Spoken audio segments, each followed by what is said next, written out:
IQSC senior faculty members and dear students. एक आप सारे नौजवान बैठे हैं, आप जोरदार तालियां बजाइएगा।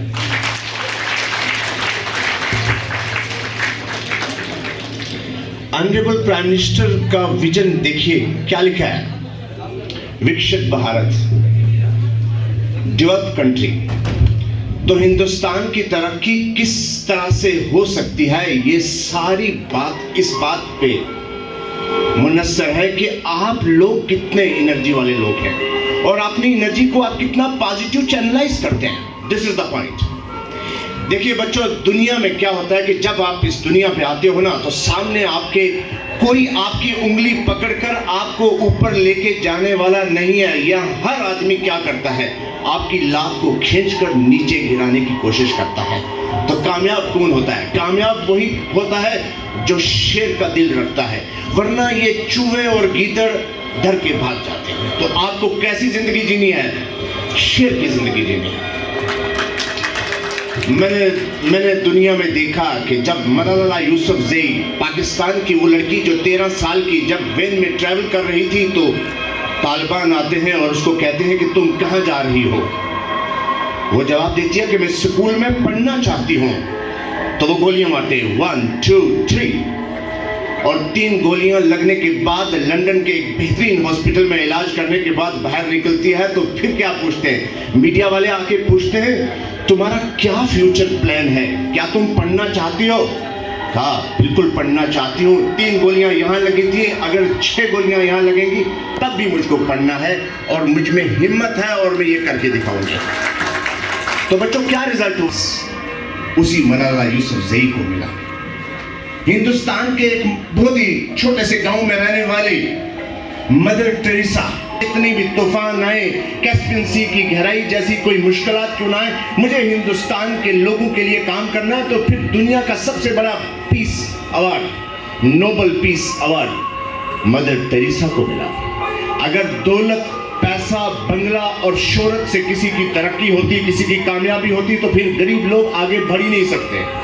फिर डी.के. सरेन, वो 6 साल का बच्चा जब पढ़ने के लिए कहा कि मुझको मास्टर जी दाखिल कर लीजिए स्कूल में, तो मास्टर ने कहा फीस लाइए। सुबह उठ के अखबार बेचकर पैसे जमा करके अपनी वर्दी और किताबें खरीद के स्कूल की फीस देके तो दुनिया का सबसे बड़ा साइंटिस्ट, हिंदुस्तान का सबसे बड़ा साइंटिस्ट बन गया, इसरो का चीफ बन गया। तो किसी को बड़ा बनने, गरीब शोहरत की जरूरत नहीं है, सिर्फ एक जज्बा चाहिए, और वो जज्बा सिर्फ किस में होगा? यूथ में होगा। हिंदुस्तान का वो सबसे बड़ा साइंटिस्ट जिसको डॉक्टर APJ कलाम के नाम से जाना जाता है, वो बेचकर अपनी वर्दी और अपने किताबें खरीदता था और फिर हिंदुस्तान का सबसे बड़ा साइंटिस्ट बन गया। तो मेरा मानना बच्चों यही है कि किसी की तरक्की आपके पैसे या दौलत या शोहरत से खरीदी नहीं जाती, बल्कि तरक्की इस बात पे डिपेंड करती है कि आप में कितना कॉन्फिडेंस है, और ये कॉन्फिडेंस लाने के लिए आपको मेहनत करनी पड़ेगी। मैंने जिंदगी में वो लोग देखे हैं तो अपना करते हैं। मैं आपको एक बात कहना, आप लोग भी रखते हैं, कोई ड्रीम लिया आप लोगों ने, कुछ बड़ा करना चाहते हो? बोलिए, बड़ा करना चाहते हो?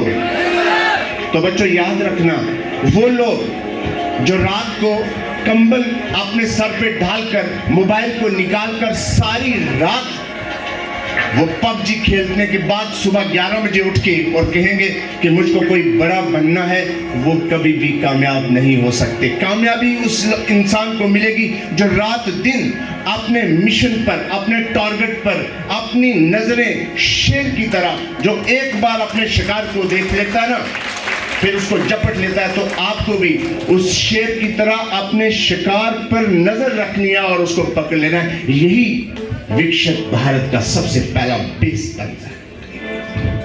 हिंदुस्तान कोई छोटा सा देश नहीं है, इस देश में बड़े बड़े लोग हैं। और जब कोई इंसान ठान लेना, तो बच्चों, आप जो लड़कियां बैठी हैं, मैं इनको बताऊं कि अरुणिमा सिन्हा का नाम सुना है आप लोगों ने?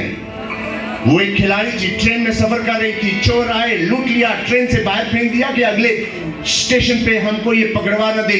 49 ट्रेन उसकी टांगों पे रात को गुजरती रही, लेकिन बचाने वाला तो वो है, वो बच जाती है। और बचने के बाद जब आप नकली टांगों से आती है ना, प्रोस्थेटिक लेग से आती है, और आती है कहती है, my dear friends, I want to climb Mount Everest, जिसका नाम सुनते ही लोग कांप जाते हैं। तो लोग हंसने लगे। आप जैसे लोग थे ना जो पबजी खेलते रहते हैं रात सारी, और वो हंसने लगे। और उन्हें क्या जवाब दिया कि मेरा, अगर मुझे अल्लाह ने, भगवान ने बचा लिया है, तो इसका मतलब है मुझसे कोई बड़ा काम लेने वाला है। तो फिर she not only climb Mount Everest, she climb Mount Everest along with 7 more peaks. तो टांगे मैटर ही नहीं करती हैं, आपके हाथ मैटर नहीं करते हैं, मैटर करती हैं आपकी सोच। पॉजिटिव सोच डेवलप कीजिए। यही ऑनरेबल प्राइम मिनिस्टर साहब का 12:15 बजे का लेक्चर है। उनका 4 मिनट रह गए लेक्चर। वो यही बात बताने की कोशिश करेंगे कि आप अपनी रिस्पॉन्सिबिलिटी को समझो, अंडरस्टैंड करो, और फिर घर से निकल जाइए। जब आप घर से निकलोगे ना, रास्ते में कठिनाइयां आएंगी, और जब तक आपको परेशानियां, दुख, दर्द, रंज आते रहेंगे ना, तो समझ लेना कि आप जिंदा हैं, क्योंकि मुर्दा लोगों के लिए रास्ते छोड़ दिए जाते हैं। उन परेशानियों से लड़ने के लिए तैयार रहिए। और हिंदुस्तान जो 23 ईयर आपके पास और बच गए, इस हिंदुस्तान को अमेरिका से आगे लेके जाइए। आज दुनिया में कहते हैं कि सुपर पावर अमेरिका है, कुछ नहीं हो सकता अगर आप सब लोग खड़े हो जाएं, 140 करोड़ लोग एक तरफ खड़े हो जाएं, और एक बात कह दें कि सारे जहां से अच्छा हिंदुस्तान हमारा, हम बुलबुले हैं इसकी, ये गुलिस्ता हमारा। तो मुझे लगता है कि आपका ये सोच और आपका ये कॉन्फिडेंस उस चिड़िया की तरह आपको भी आसमान में उड़ा के लेके चला जाएगा कि जब बादल आते हैं ना, तो सारे के सारे परिंदे घोंसले में छुप जाते हैं, लेकिन एक ईगल है, वो जाती है ऊपर, वो उस बादल से ऊपर जाके उस बादल से कहती है कि तुम में हिम्मत है तो आओ मुझको रोक के देखो। वही आपने भी डेवलप करना है। अपनी सोच को चेंज करके पॉजिटिव थिंकिंग लेके जाइए, और हिंदुस्तान को विकसित भारत बनाकर अपना नाम, अपने देश का नाम, अपने माँ बाप का नाम रोशन करवाइए। इसी में कामयाबी होगी। आखिरी एक इमोशनल बात, क्योंकि 2 मिनट रह गए, मैं 1 मिनट में बात खत्म करूंगा। एक बार ना साथ में विकसित भारत के साथ साथ माँ बाप की इज्जत कीजिए।